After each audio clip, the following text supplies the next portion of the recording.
First Nation leaders in Manitoba are calling for an end to gender-based violence. This year, 13 Indigenous women have died violently in the province, including Delaney Desmarais, who was shot dead in Winnipeg earlier this month.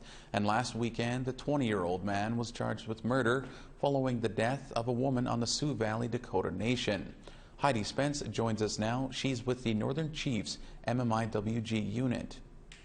Heidi, thanks for being here. I understand you've spoken with some of the family members of these women.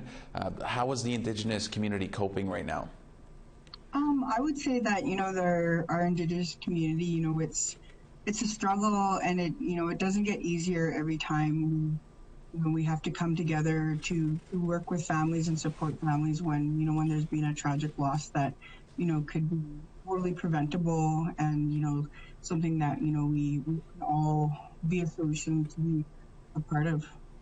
Now, this has been an issue for a number of years, and numbers seem to keep rising. I mean, what needs to be done to put an end to this gender-based violence?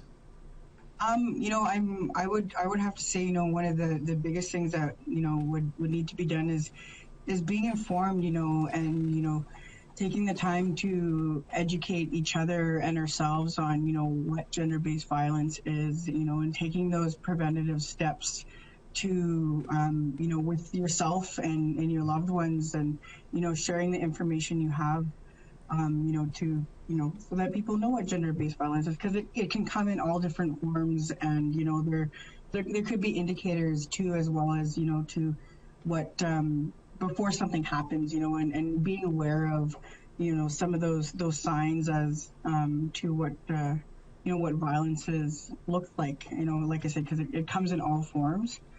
So again, just, being informed, being aware, and taking those prevention steps, and, working together. So what are some of the things that the MMIWG Liaison Unit is doing to help, Heidi? So, some of the things that we do right away, we provide supports to family members and survivors who are impacted by the issue of MMIWG.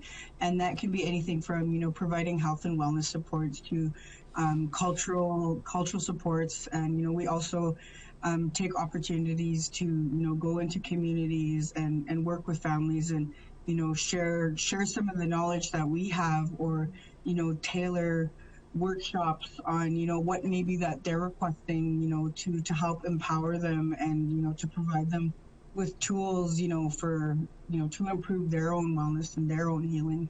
So, it's not a one shoe fits all. We think very much outside of the box, and we also, we take the lead of the families and the communities that we work with. Before we let you go, I just wanted to ask, I know this isn't the easiest topic to talk about, but how can continually bringing awareness to this issue help the issue? You know what? I always say, take the time to, you can go online and, review some of what the 231 calls for justice say. Take the time to, read about some of the different MMI initiatives that happen throughout the country. And even just talking to somebody who's maybe been impacted, or that's a survivor, and and just listening to them as well. That's informing yourself, and and that also creates awareness, and just continuously talking about it, and not kind of letting it go by, because it is an important issue, and it is something that all of us have a role to help stop. Yes, everybody certainly does have a role. Heidi, we're going to have to leave it there. Thank you, MIWG, for speaking with us today and sharing some of your insight into this. Thank you very much.